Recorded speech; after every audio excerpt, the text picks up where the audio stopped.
نحمدہ ونصلی علی رسولہ الکریم اما بعد فاعوذ باللہ من الشیطان الرجیم بسم اللہ الرحمن الرحیم۔ حضرت عائشہ رضی اللہ تعالی عنہا سے روایت ہے کہ حضرت فاطمہ بنت ابی حبیش رضی اللہ تعالیٰ عنہ آپ صلی اللہ علیہ وآلہ وسلم کے پاس آئیں اور فرماتی ہیں کہ اللہ کے نبی، میں مہینہ بھر پاک نہیں ہوتی، کیا میں نماز چھوڑ دوں؟ تو آپ صلی اللہ علیہ وآلہ وسلم نے فرمایا، یہ ایک رگ کا خون ہے، حیض کا نہیں ہے۔ جب حیض شروع ہو تو نماز چھوڑ دو، جب حیض کا وقت گزر جائے تو نماز اور روزہ کرو۔ یہ صحیح بخاری کی حدیث ہے۔ استحاضہ جو ہے وہ ایک بیماری ہے۔ اس حدیث کے بیچ میں استحاضہ کی بیماری کا ذکر آیا ہے، جس سے عورتوں کو یہ بیماری ہوتی ہے۔ اس کے بیچ میں کبھی تو عورتوں کو مسلسل ہی بلیڈنگ ہو رہی ہوتی ہے، اور کبھی 2 دن خون بند ہو جاتا ہے اور 2 دن پھر شروع ہو جاتا ہے۔ اس طرح جو ہے یہ اس کا سلسلہ چلتا رہتا ہے۔ یہ کیوں ہوتا ہے؟ یہ شیطان جو ہے اس عورت کے رحم کے بیچ میں ایک ٹھوکر مارتا ہے اور اس کو زخمی کر دیتا ہے، جس کی وجہ سے اس کا خون جاری ہو جاتا ہے۔ اور جن عورتوں کو یہ مسئلہ ہے، ہمارے معاشرے کے بیچ میں یہ بیماری اب بہت زیادہ ہی بڑھ گئی ہے، اور یہ شیطان کی وجہ سے ہوتا ہے کہ شیطان جو ہے وہ عورت کے رحم کے بیچ میں ٹھوکر مارتا ہے، جس کی وجہ سے اس کا خون جو ہے یہ جاری ہو جاتا ہے۔ تو اس استحاضہ جو بیماری ہے اس کی وجہ سے بہت ساری عورتیں جو ہے نہ تو وہ نماز پڑھتی ہیں، نہ ہی وہ روزے رکھتی ہیں، نہ ہی وہ قرآن مجید جو ہے اس کی تلاوت کرتی ہیں۔ تو اصل کے بیچ میں شاید ان کو معلوم نہیں ہوتا، کیونکہ آپ صلی اللہ علیہ وآلہ وسلم نے کیا فرمایا ہے کہ یہ حیض نہیں ہے، یہ بلکہ استحاضہ کی مطلب رگ ہے ایک، جس کا خون جو ہے وہ حیض کی طرح کا نہیں ہوتا، بلکہ اس کا جو ہے خون وہ اور طرح کا ہوتا ہے۔ تو آپ صلی اللہ علیہ وآلہ وسلم نے کیا فرمایا کہ جب آپ کا حیض شروع ہوتا ہے تو آپ حیض کے جتنے دن روٹین وائز آپ کا حیض ہوتا ہے تو اتنے دن جو ہے وہ اکاؤنٹ کریں اور وہ چھوڑ دیں۔ اس کے بعد میں آپ جو ہے اگر آپ کی بلیڈنگ مسلسل ہو بھی رہی ہے تو اس کے ہونے کے باوجود بھی آپ نماز بھی پڑھیں گی، روزہ بھی رکھیں گی اور قرآن مجید کی تلاوت بھی کر سکتی ہیں۔ ایک اور حدیث میں ہے کہ حضرت فاطمہ بنت ابی حبیش رضی اللہ تعالیٰ عنہ سے فرمایا کہ آپ صلی اللہ علیہ وآلہ وسلم سے جب انہوں نے اپنا مسئلہ پوچھا تو آپ صلی اللہ علیہ وآلہ وسلم نے انہیں یہ فرمایا کہ جو حیض کا خون ہوتا ہے وہ سیاہ رنگ کا ہوتا ہے، یعنی تھک ہوتا ہے، تو اگر جو کہ پہچانا جاتا ہے، اگر یہ ہو تو نماز نہ پڑھو، اگر اور کلر کا ہو تو وضو کرو اور نماز پڑھو۔ یعنی کہ حیض جو ہے اس کے خون کی 3 کلر کا ہوتا ہے۔ حیض کا خون جو ہے وہ گاڑھا ہوتا ہے، حیض کا خون جو ہے سیاہی مائل کا ہوتا ہے، اور اس کے نمبر 3 جو ہے حیض کا خون جو ہے وہ اسمائلی ہوتا ہے، یعنی اس کے بیچ میں سے اسمیل آتی ہے۔ لیکن جو استحاضہ کی بیماری میں جو خون نکلتا ہے تو وہ خون بالکل ویسا ہی ہوتا ہے جیسے کہیں آپ کی جسم کے اوپر کوئی کٹ لگ جائے، وہاں سے جو خون نکلتا ہے تو وہ خون جو ہے اس کی رنگت بھی ویسی ہی ہوتی ہے اور اس کی جو اسمیل ہے وہ بھی ویسی ہی ہوتی ہے۔ تو اس لیے حیض کے خون میں اور جو استحاضہ کا خون ہے ان دونوں کے بیچ میں فرق ہوتا ہے۔ تو آپ صلی اللہ علیہ وآلہ وسلم نے انہیں کیا فرمایا ہے کہ اگر آپ دیکھو کہ آپ کا خون جو ہے وہ حیض کی طرح کا نکل رہا ہے تو آپ نماز اور روزے کو جو ہے اس سے رکی رہیں، لیکن اگر جو ہے آپ کا خون جو ہے وہ دوسرا نکل رہا ہے تو آپ نے وضو کریں اور نماز پڑھ لیں۔ اور اس کے بیچ میں یہ ہے کہ پہلے جو ہے ایک عام روٹین کے مطابق عورتوں کو پتہ ہوتا ہے کہ وہ مہینے کے شروع کے دنوں میں آتا ہے، درمیان میں آتا ہے یا اینڈ میں آتا ہے۔ تو اگر آپ کا مسلسل بلیڈنگ جو ہے 1 مہینہ ہو رہی ہے، اگر آپ کو جس مطلب ڈیٹ کے اوپر آپ کو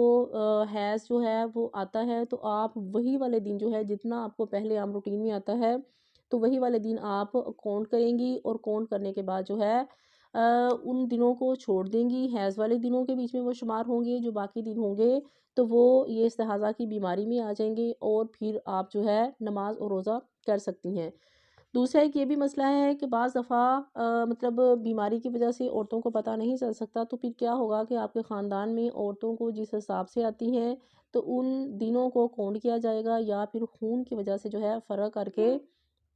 جو ہے اس حساب سے حیض کی دن جو ہے وہ کاؤنٹ کر کے چھوڑے جائیں گے۔ ایک اور حدیث کے بیچ میں ہے کہ حضرت حمنہ بنت جہش رضی اللہ تعالیٰ عنہ کہتی ہیں کہ اللہ کے نبی صلی اللہ علیہ وآلہ وسلم مجھے استحاضہ کا خون آتا ہے۔ میں نے عرض کیا کہ مجھے استحاضہ کی بیماری ہے، خون مسلسل آتا ہے، تو اس نے مجھے نماز روزے سے باز رکھا ہوا ہے۔ تو آپ صلی اللہ علیہ وآلہ وسلم نے فرمایا کہ آپ جو ہے اس خون کو روکنے کے لیے روئی استعمال کریں، کیونکہ روئی جو ہے وہ اپنے اندر جو ہے وہ خون کو بہت زیادہ جذب کر لیتی ہے۔ تو انہوں نے کہا اللہ کے نبی مجھے اس سے بھی زیادہ آتا ہے، تو آپ صلی اللہ علیہ وآلہ وسلم نے فرمایا کہ اس کے ساتھ جو ہے وہ کپڑا استعمال کریں۔ تو انہوں نے پھر سوال کیا کہ اللہ کے نبی مجھے اس سے بھی زیادہ آتا ہے، تو آپ صلی اللہ علیہ وآلہ وسلم نے فرمایا کہ آپ روئی اور کپڑا دونوں جو ہیں وہ استعمال کریں۔ تو آپ صلی اللہ علیہ وآلہ وسلم نے یہ ان کو طریقہ بتایا ہے کہ وہ کس طریقے سے جو ہے وہ اس کو کنٹرول کریں، اور فرمایا کہ استحاضہ جو ہے شیطان کا ٹھوکر مارنا ہے، اور حیض جو ہے وہ اللہ کی طرف سے ہے، لیکن اللہ ہی جانتا ہے کہ اس کا کیا مطلب ہے۔ یعنی آپ صلی اللہ علیہ وسلم نے انہیں کہا دیکھیے کہ یہ شیطان کی وجہ سے ہوتا ہے،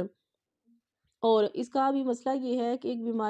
اس بیماری میں جو عورتیں مبتلا ہیں وہ حیض کے دنوں کو کاؤنٹ کریں گی، حیض والے دنوں کے بیچ میں نہ نماز پڑھیں گی، نہ روزہ رکھیں گی، نہ ہی قرآن پڑھیں گی۔ لیکن کیا ہوگا کہ جب وہ دن کاؤنٹ ہو کے چلے جائیں گے تو پھر کیا ہے کہ وہ عورت جو ہے جب نماز پڑھے گی تو ہر نماز کے لیے وہ وضو کرے گی۔ ایک اور حدیث میں آپ صلی اللہ علیہ وآلہ وسلم نے فرمایا کہ زیادہ مصیب یہ ہے کہ ظہر جو کی نماز جو ہے اس کو تھوڑی تاخیر کر لی جائے گی، اور عصر کے ساتھ جو ہے وہ ایک غسل کر کے دونوں نمازیں پڑھ لی جائیں، ایسے ہی مغرب اور عشاء کی ایک غسل کر کے پڑھ لی جائیں، اور صبح فجر کی نماز جو ہے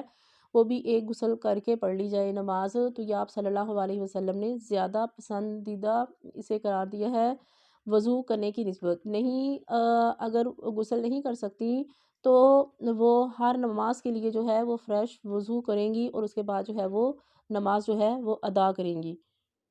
حضرت عائشہ رضی اللہ تعالیٰ عنہ فرماتی ہیں کہ اللہ کے نبی صلی اللہ علیہ وسلم کی ایک بیوی استحاضہ تھیں، وہ بھی ان بنت جہش رضی اللہ تعالیٰ عنہ کی ہی بیٹی تھیں، لیکن وہ آپ صلی اللہ علیہ وآلہ وسلم کے ساتھ اعتکاف بھی کیا کرتی تھیں۔ تو وہ آپ کے ساتھ جو ہے اعتکاف کرتی تھیں۔ اب دیکھیے کہ اعتکاف کے بیچ میں وہ روزہ بھی رکھتی تھیں، قرآن بھی پڑھتی تھیں، اور ذکر و اذکار بھی کرتی تھیں۔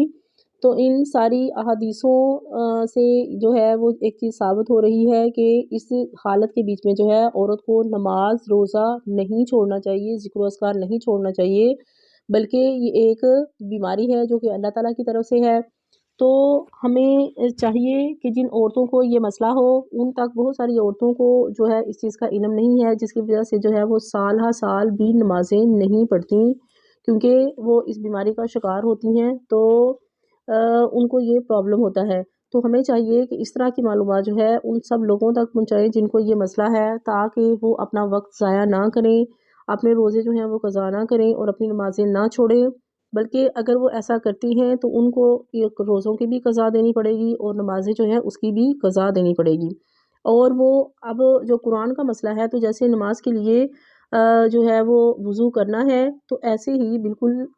جو استحاضہ عورت ہے وہ وضو کرے گی اور پھر قرآن پڑھ سکتی ہے۔ ہاں اگر وضو کرنے کے فوراً بعد ہی اس کو لگے کہ اس کی بلیڈنگ ہونے لگ گئی ہے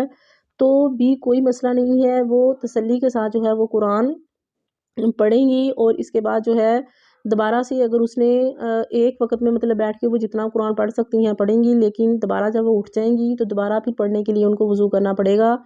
تو اس معاملے کے بیچ میں بچیاں جو ہیں وہ بہت زیادہ پریشان ہوتی ہیں، بار بار وضو کرنا غسل کرنا کہ مطلب بڑی کنفیوژن ہوتی ہے۔ تو یہ اللہ تعالیٰ کی طرف سے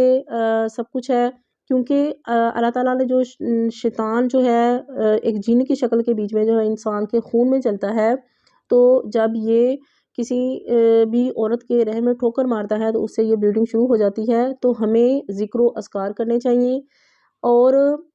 جو ہے اس ذکر و اذکار کی فضیلت سے، کیونکہ آپ صلی اللہ علیہ وآلہ وسلم نے کیا فرمایا ہے، صبح و شام کی ہمیں دعائیں بتائی ہوئی ہیں، اگر آپ وہ دعائیں پڑھیں گے تو آپ اللہ تعالیٰ کی حفاظت میں رہیں گے۔